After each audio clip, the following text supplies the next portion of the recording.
There is a hidden history that's been deliberately obfuscated from the peoples of the world, and that's why I am on the trail of the Nephilim. The Genesis 6 narrative states that the Nephilim are on the earth in those days and also afterwards. If that's true, can we find evidence that corroborates this? I'm L.A. Marzulli. Join me as we go on the trail of the Nephilim.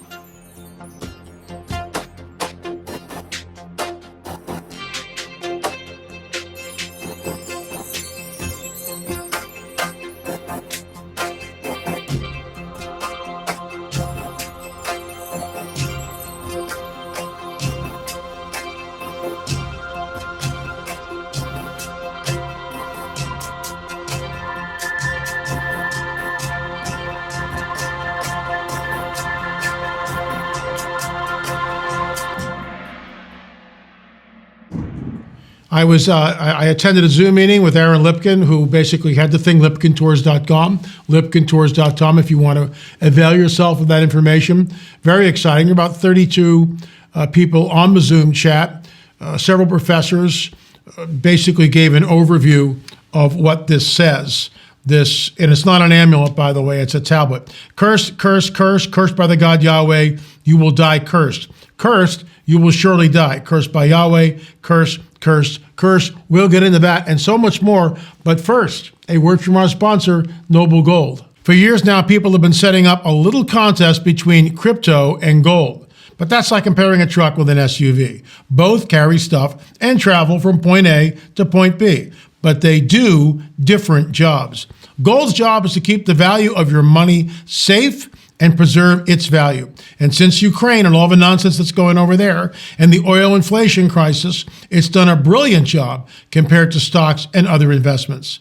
If you're worried about what's going on right now, and frankly, folks, who isn't? Just talk to an expert at Noble Gold about precious metal IRAs for your retirement. They'll put you straight on your options and hold your hand through the whole setup process. And this month, for any qualified IRA, you'll get an incredible 3-ounce silver American Virtue coin completely free as a thank you. Folks, please call 877-646-5347.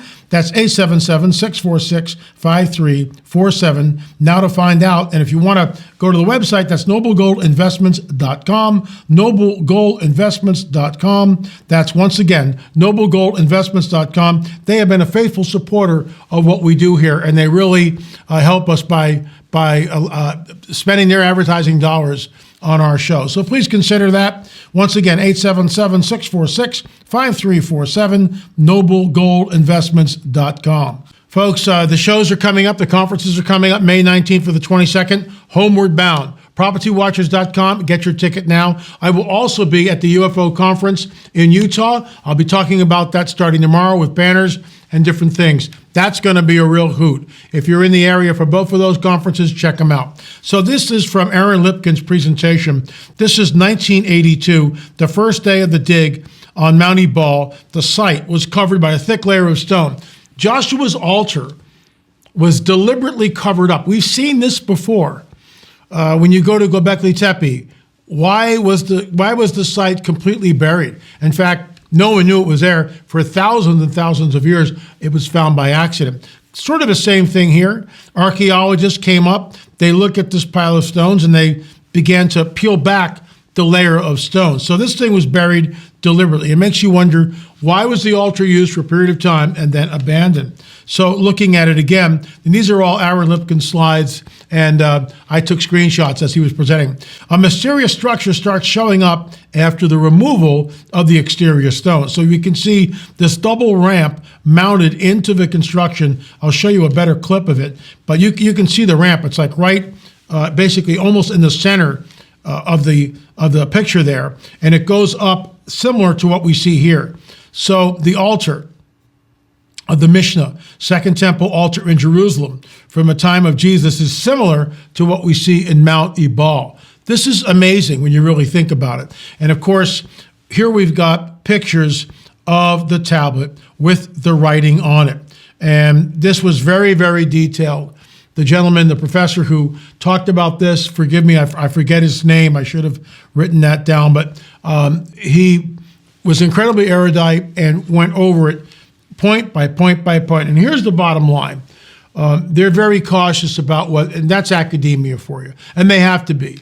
They don't want egg on their face. So they believe that this is the interpretation, this is what we've seen, this is the best to our knowledge and what we have with the facts so far, this is what it says. But that's it. And it's sort of incredible that we actually found this tablet. It has the oldest name of Yahweh written that we have, about 3,200 years ago. So this is a really big deal, and that's why I'm staying on it. But the bottom line for me, and I went on the record with Aaron on Friday, if you haven't seen it, please watch that video.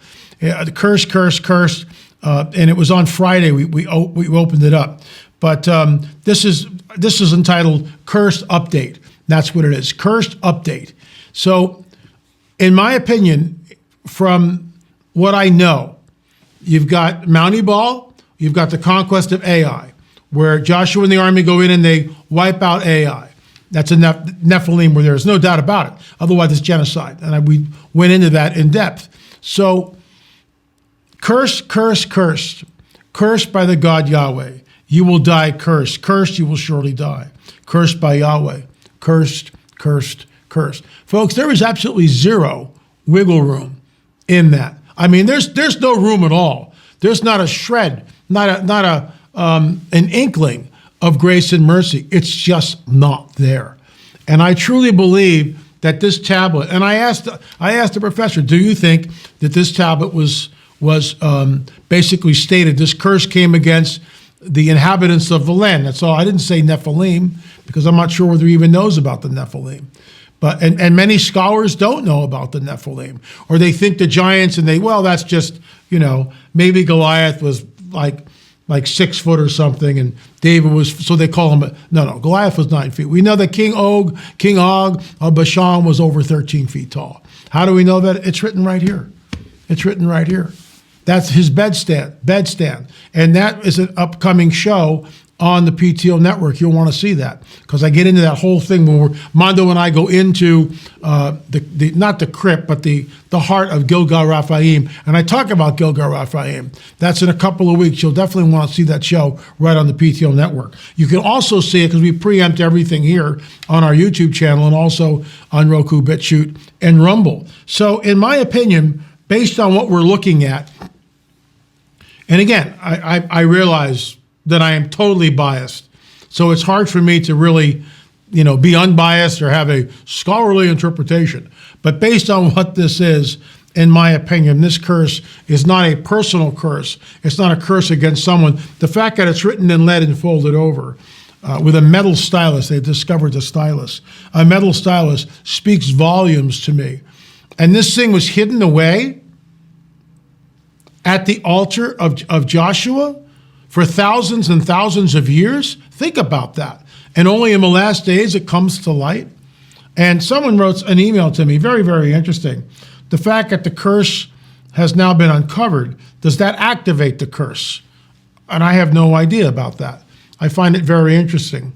I truly believe that this curse is towards the Nephilim, the Anakim, the Raphaim, the Zanzamim, the Emims. That's who I think it is.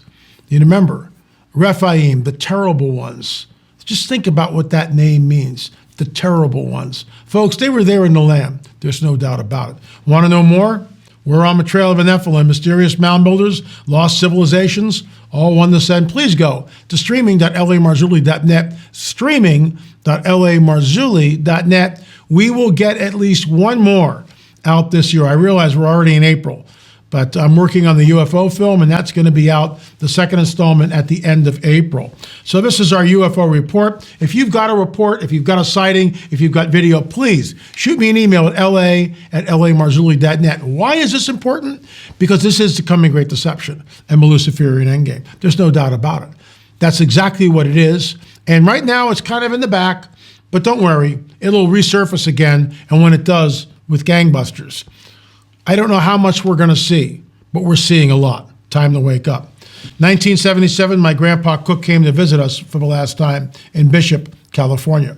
This was a few months after my grandma's death, and we knew he was not doing well and had come to say goodbye to his California family. When we were driving him back to his other family, one night in December, we were in a desert near Ridgecrest. We saw a large triangular or arrow-shaped object in the sky. It had lights around the triangle that seemed to be of various colors, and it was undulating, pulsating. It was big, and it was hovering. I do not remember hearing a sound. My dad, who was a registered civil engineer and a geologist, whipped off to the side of the road into the desert on a gravel road. We sat in silence looking up. It was on the other side of Highway 395, and we were just to the other side. We sat and watched, and eventually my dad said, "That's not right." When it moved away over the desert, it seemed to move sideways rather than arrow point first. In other words, if this is the front, it just went like this. I've always remembered it, but I've told very few people. Last year, my mom was here in Texas, where I now live with my family. She had come for a visit. She is 91. I am 61. We had never spoken of it. Let me stop right there. That's what happens. People have an encounter and they don't say anything to each other. Think about that. We've heard this over and over and over again. They have an encounter and they don't say anything. I'm just wondering whether there was missing time, but let's continue. They had never spoken of it. Mother and daughter never spoken of it. She or I brought it up. And, so one of the women brought it up, and she vividly remembers it. Then she told me that while we lived in Boron, as my dad oversaw a highway project there, they had gone to a birthday or graduation party at China Lake's Naval Weapons Center. He had been talking with some men, all of whom worked there at China Lake. He came over to my mother and said something isn't right, and they left. I had wondered if it was due to inappropriate behavior. My parents being Christians, that may have been the case. However, now I wonder if the two things might have been connected in some way, like maybe someone's eyes changed or something. My dad was a very smart and level-headed person. The fact that he used the same terminology of something not being right made me wonder. But that is me speculating. The sighting was the sighting. God bless you and your ministry. That is from me. Folks, I got to tell you, let me go back to this slide right here, UFO disclosure. It's a free film. If you open up the chat box right below this, the text box, I should say, right below this, you will see the link to the film. Please go there, watch it. It's that important. It's that important. Show it to your family. UFOs are real, burgeoning, and not going away. And the church, for the most part, still won't address it. You would think my phone would be ringing off the hook. It doesn't. You would think I would be getting invites all over the place. I don't. So that's okay. We're trying to hold our on-the-road stuff to only one a month because of what we're trying to get done in the studio here. But I got to tell you, folks, this is the coming Great Deception and the Luciferian Endgame. Make no doubt about it. Tomorrow, I will show you an update on the Fatima March 25th consecration by the Pope. There was something happening in the sun at Fatima at the precise time that the Pope was doing the consecration. So we will be showing you that and so much more. Thanks for watching On the Trail of the Nephilim. Remember, folks, we'll see you on the air or in the air. Thanks for watching.